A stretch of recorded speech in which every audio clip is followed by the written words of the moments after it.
Sveiki visi, čia ir vėl su jumis Fiddle Gaming Mutatim kanalo narys aš. Tai taip norėčiau jums pristatyti Redstone pamoką apie piston duris. Tai va, atrodo nieko nėra, ateina palengvinkit svirti ir štai toks yra praėjimas.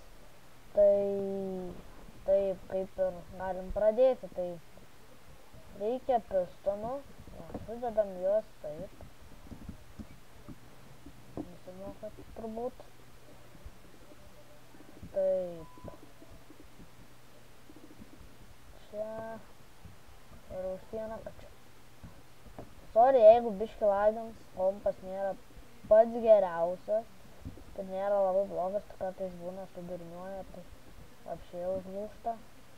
Kai jų užkaista, tai arba juodas ekranas pasidaro, tai patikėkit, taip jau kartais suerzina, kad atrodo šiam kaip vošiu vieną kartą, tai vieną kartą, kai trenkiu per kompą, tai paskui pas meistrą reikėjo vežti, tai nieko gero. Būtų tai per klaviatūrą trenkiu, kad net vaizdas tamsėtų. Oi, what the fuck aš padariau. Tai, ai, va, nepasakiau. Čia reikia nustatyti ant pačio didžiausio, o čia ant dviejų. Ir tada juos sujungiam. Čia padedam bloką, taip. Laukit. Nepadarysiu. Pavalyti šitas. Va. Ir veikia ir atrodo nieko nėra pikšta. Ir galima praeiti.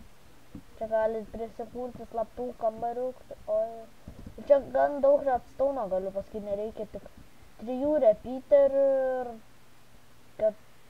6 slime ballų ir viskas čia okei. Būna, nu tai.